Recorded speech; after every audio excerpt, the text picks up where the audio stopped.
नमस्ते दोस्तों, स्वागत है आपका हमारे चैनल्स पर।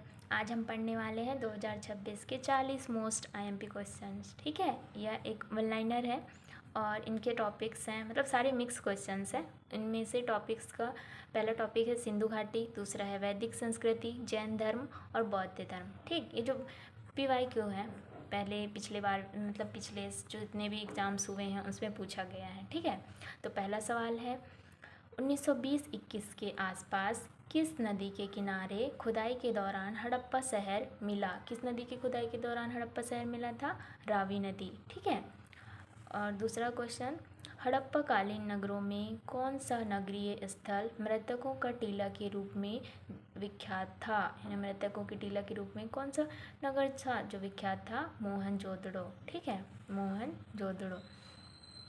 सिंधु घाटी सभ्यता में प्रयोग की जाने वाली ईंटों का अनुपात क्या था? मतलब जो ईंट है ना प्रयोग किए जाते थे उन ईंटों का अनुपात क्या था? ठीक है, तो 4:2:1।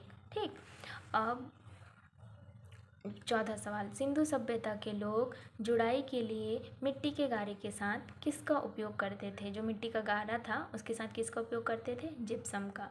ठीक, जिप्सम का। फिर पांचवा सवाल, मेहरगढ़ में कपास की खेती कब होती थी? जो मेहरगढ़ थी उसमें कपास की खेती कब होती थी?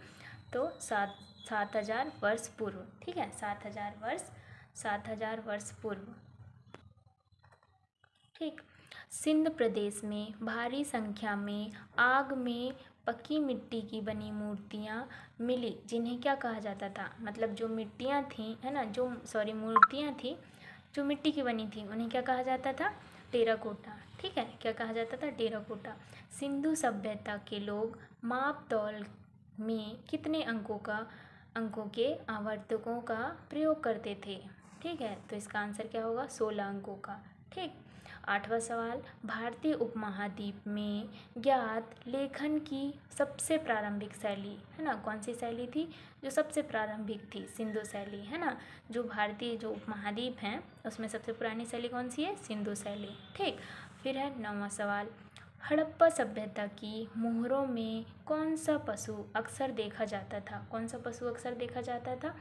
बैल। ठीक है, ठीक, और इसमें पौधे का यूज़ हुआ है ना, पेड़ का यूज़ हुआ है जो सबसे ज़्यादा पूजी जाती थी उसमें, तो पीपल है। ठीक है, तो और 10वां सवाल, भारत में चांदी की उपलब्धता के प्राचीनतम साक्ष्य कहाँ मिलते हैं? जो सबसे पहले चांदी का जो उपलब्धता था वो कहाँ था? ठीक, वो कहाँ था? हड़प्पा संस्कृति में। ठीक है, अब 11वां क्वेश्चन, उत्तर वैदिक काल में किस क्षेत्र को आर्य संस्कृति की धुरी समझा जाता था? वो कौन सा क्षेत्र था जिसे आर्य संस्कृति की धुरी समझा जाता था? तो अंग और मगध। ठीक, कौन सा था? अंग और मगध। ठीक, अब 12वां क्वेश्चन, ऋग्वेद के स्रोतों को किस रूप में जाना जाता है? किस रूप में जाना जाता है? सूक्त या सूत्र के रूप में। ठीक है, 13वां सवाल, मार्कंडे नदी प्राचीन समय में किस नाम से जानी जाती थी? ठीक है, किस नाम से जानी जाती थी जो मार्कंडे नदी थी? अरुणा। ठीक है, अरुणा के नाम से जानी जाती थी। फिर 14 नंबर क्वेश्चन, ऋग्वैदिक काल की सबसे सामाजिक व्यवस्था में जीवन भर अविवाहित रहने वाली लड़कियों को क्या कहा जाता था? जो यानी जीवन भर शादी नहीं करती थी उन लड़कियों को क्या कहा जाता था? अमाजू। ठीक है, अमाजू, जो अपनी जीवन भर शादी नहीं करती थी, अविवाहित रहती थी। ठीक है, वैदिक जीवन की आश्रम प्रणाली के अनुसार जीवन का तीसरा चरण कौन सा है? यानी वैदिक जीवन की आश्रम प्रणाली के अनुसार किसका जीवन का, यानी जो लाइफ का तीसरा चरण है वो कौन सा है? वानप्रस्थ। ठीक, अब 16 क्वेश्चंस, ऋग्वैदिक काल में किसकी पूजा अश्वों के रूप में की जाती थी? है ना, कौन से देवता थे जिनको अश्व के रूप में पूजा जाता था? तो वो है सूर्य की। ठीक है, सूर्य की पूजा की जाती थी। और किस वेद को संगीत की पुस्तक, मंत्रों का वेद, गीता का योग भी कहा जाता था? मतलब कौन सी पुस्तक थी? तो सामवेद। ठीक, सामवेद को कहा जाता था। वेदों का कौन सा अंग जटिल शब्दों के अर्थ एवं व्याख्या के लिए प्रसिद्ध है? वेदों का कौन सा अंग है, किसके लिए प्रसिद्ध है? व्याख्या के लिए, है ना, अर्थ एवं व्याख्या के लिए। तो निरुक्त, ठीक है, निरुक्त है।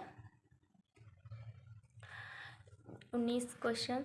धनुर्वेद यजुर्वेद का उपवेद है, ठीक है, इसका संबंध किससे है? जो धनुर्वेद और यजुर्वेद है, उपवेद है ना, इसका संबंध किससे है? युद्ध कौशल से, ठीक है। फिर 20 क्वेश्चन, ठीक है, 20वां क्वेश्चन। यजुर्वेद की कितनी शाखाएं हैं? यजुर्वेद की कितनी शाखाएं हैं? ठीक है, तो यजुर्वेद की 2 शाखाएं हैं, ठीक है, 2 शाखाएं हैं। उनमें से पहला शाखा है शुक्ल और दूसरा है कृष्ण, ठीक है, शुक्ल और कृष्ण। फिर तीसरा फिर 21वां सवाल, जैन धर्म में तीर्थकर किसे कहते थे? जो जैन धर्म था उसमें तीर्थकर किसे कहा जाता था? धर्म का रक्षक एवं आध्यात्मिक शिक्षक, है ना, जो धर्म के रक्षक थे और आध्यात्मिक शिक्षक थे उन्हें कहा जाता तीर्थकर, ठीक।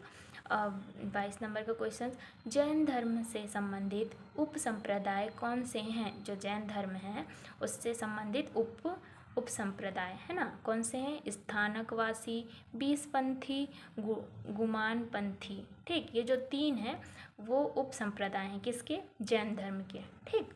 अब 23 नंबर का क्वेश्चन, कौन सा आगम जैन धर्म में अहिंसा का वर्णन करता है? अहिंसा का वर्णन करता है, कौन सा, क्या आगम?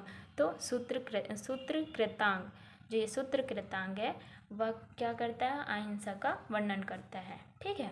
उसके बाद 24 नंबर का क्वेश्चन, किस वास्तुकला में मुख्य रूप से चैत्य, विहार, स्तूप और स्तंभ होते हैं? कौन सी वास्तुकला है? बौद्ध वास्तुकला, जिसमें क्या होते हैं? चैत्य होता है, ठीक, विहार होता है और स्तूप, ठीक है, और स्तंभ। उसके बाद 25 क्वेश्चन, सिंह चतुर्मुख स्तंभ कहाँ स्थित है? कहाँ स्थित है? तो इसको याद करने का एक आसान तरीका है, इसमें सॉरी थोड़ा सा दिख नहीं रहा है, ये एम्मा है, ठीक। तो जो चतुर्मुख है वो याद रखने का तरीका, चतुर्मुख है ना, सिंह पूछा है तो सी से सा सिंह और सा से सारनाथ, तो इसको याद करने का तरीका आसान है, इससे याद कर लो, ठीक है। तो सिंह चतुर्मुख जैसे बोलेगा सिंह से याद रखना सारनाथ, तो इसका आंसर क्या होगा? सारनाथ, ठीक। अब क्वेश्चन 26, गौतम बुद्ध ने अवंती नरेश चरणप्रद्योत के आमंत्रण पर अपनी जगह किसे अवंती भेजा? यानी जो गौतम बुद्ध थे, है ना, वो अवंती नरेश, गौतम बुद्ध ने अवंती नरेश चरणप्रद्योत के आमंत्रण पर अपनी जगह किसे भेजा था? महाकच्यान को, ठीक है, महाकच्यान को। ये जितने भी क्वेश्चंस जो मैं आपको यहाँ पढ़ा रही हूँ वो सारे क्वेश्चंस पिछले ईयर्स कुछ सालों में पूछे गए हैं, ठीक है, रेलवेज, एसएससी, ऐसे कुछ जो बड़े बड़े एग्जाम्स है उसमें पूछे गए हैं, वहीं से मैं ढूंढ कर ये क्वेश्चंस बनाई हूँ, ठीक।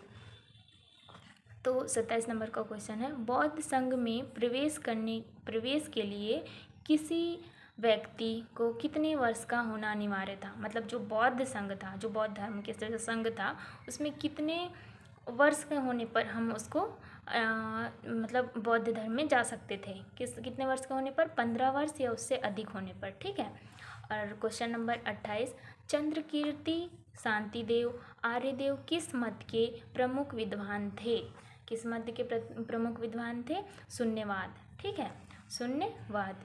किस ग्रंथ में मगध के राजाओं की क्रमबद्ध सूची मिलती है? यानी जो मगध के जो जितने भी राजा थे उनकी क्रमबद्ध सूची मिलती है किसमें? महावंश में, ठीक है, जो ये महावंश है उसमें इनकी सूचियाँ मिलती है। फिर है क्वेश्चन नंबर 30, किस पुस्तक में बुद्ध के जीवन की अलंकृत कहानी का वर्णन है? जो ये अलंकृत कहानी मतलब पूरे जीवनी है ना, तो किस में मिलती है? ललित विस्तार में, जो ललित विस्तार है इसमें मिलती है, ठीक। उसके बाद है 31 नंबर का क्वेश्चन, हीनयान, है ना, जो हीनयान अवस्था का विशालतम एवं सर्वाधिक विकसित शैलकृत चैत्यगृह कहाँ स्थित है ना, जो दीनदयाल दीनयान हीनयान, ये हीन है, सॉरी दिख नहीं रहा होगा, हीनयान अवस्था का विशालतम एवं सर्वाधिक विकसित शैलकृत, है ना, चैत्य ग्रह कहाँ स्थित है? कहाँ स्थित है? अजंता में, ठीक है, अजंता में। 32 नंबर का क्वेश्चन, बौद्ध वास्तुकला में स्तूप को श्रद्धांजलि अर्पित करने के लिए भक्तों के लिए पैदल मार्ग क्या कहलाता था? यानी जो बौद्ध वास्तुकला थी उसको श्रद्धांजलि अर्पित करने के लिए भक्तों के लिए जो पैदल मार्ग था, है ना, वो क्या कहलाता था? मेधी, ठीक, क्या कहलाता था? मेधी। और भरहूत स्तूप जातक कथाओं और कहानियों का चित्रण करता है, यह किस राज्य में है ना? जो भरहूत कहाँ? भा से भरहूत, तो भा से भरहूत, है ना, किस राज्य में है? मध्य प्रदेश। तो इसको याद रखने का एक ट्रिक बताती हूँ, ठीक है, ये मध्य प्रदेश में है। कहाँ है? मध्य प्रदेश में। क्या है? भरहूत स्तूप जातक कथाओं और कहानियों का चित्रण करता है ना, ठीक, तो मध्य प्रदेश, उसको याद रखने का ट्रिक है भरहूत, भ से भारत, है ना, सॉरी भा से भोपाल, ठीक, और भोपाल कहाँ है? मध्य प्रदेश में है, ठीक है, तो याद करने का तरीका क्या हो गया? भा से भोपाल, भोपाल कहाँ है? मध्य प्रदेश में है, ठीक है, ट्रिक याद हो गया। तो भरहूत से अब जब भी इस क्वेश्चन आएगा तो भा से भोपाल फट से याद आएगा, है ना, तो याद है मध्य प्रदेश, ठीक, मध्य प्रदेश में है। फिर है रामभर स्तूप, वह स्थान जहाँ भगवान बुद्ध का अंतिम संस्कार किया गया था, है ना, रामभर स्तूप कहाँ है? जहाँ पे किसका अंतिम संस्कार किया गया था? बुद्ध का अंतिम संस्कार किया गया था, तो कुशीनगर कहाँ पे है? यूपी, उत्तर प्रदेश में, ठीक है, कुशीनगर यूपी, उत्तर प्रदेश। फिर क्वेश्चन 35, बुद्ध चरितम नामक महाकाव्य किसने लिखी? जो बुद्ध चरितम नामक का महाकाव्य थी वो किसने लिखी थी? अश्वघोष ने, ठीक है, अश्वघोष। फिर 36 नंबर का क्वेश्चन, पुत्त किस बौद्ध ग्रंथ का हिस्सा है ना, जो पुत्त पिटक है किस बौद्ध ग्रंथ का हिस्सा है? कौन से बौद्ध ग्रंथ का? थेरीगाथा, ठीक है, थेरीगाथा। अब 37 क्वेश्चन, ठीक है, बौद्ध ग्रंथों का अध्ययन करने के लिए विजयवाड़ा में कौन सा चीनी विद्वान रहा? जो बौद्ध ग्रंथ थे उनका अध्ययन करने के लिए चीनी विद्वान कौन सा था? हेनसांग जुआन झांग, ये झा है, ठीक है, समझना नहीं आ रहा होगा तो मैं बता दे रही हूँ, ये झा झंडे है, ठीक है, तो हेनसांग जुआन सांग, ठीक है, जो कौन थे? बौद्ध ग्रंथों का अध्ययन करने के लिए कहाँ आए थे? विजयवाड़ा में, ठीक है, ठीक। अब ये 38 नंबर का क्वेश्चन, आदित्य पर्याय सूक्त को गौतम बुद्ध के किस उपदेश के रूप में जाना जाता है? जो आदित्य पर्याय है ना, उसे किस रूप में जाना जाता है? तो अभिधम्मपिटक, ठीक है, अभिधम्मपिटक। फिर है 39 नंबर का क्वेश्चन, कौन सा महायान बौद्ध मत के मूल विचारों के निरूपण के संबंध में था? सॉरी यहाँ में रहेगा, जो नहीं है, ठीक, तो क्वेश्चन क्या है? कौन सा महायान बौद्ध मत के मूल विचारों के निरूपण के संबंध में था? क्या था? नागार्जुन, कौन था? है ना, नागार्जुन जो थे। फिर लास्ट क्वेश्चन 40 नंबर का, है ना, 40वां क्वेश्चन लास्ट क्वेश्चन है, किस शासक ने उदयगिरी की पहाड़ियों पर भिक्षु आवास का निर्माण किया? जो भिक्षु थे उनके लिए आवास का निर्माण किया गया था, है ना, रहने के लिए, तो वो कौन करवाए थे? है ना, किस शासक ने करवाया था? कलिंग नरेश खारवेल ने, है ना, खारवेल है ये, तो कलिंग नरेश खारवेल ने, है ना, भिक्षु के लिए क्या करवाया था? आवास का निर्माण करवाया था, ठीक है। तो thank you so much guys, यहाँ तक बने रहने के लिए। मैं और इससे आगे वीडियोस बनाऊंगी, उसमें आप देखना, ठीक है, थैंक यू।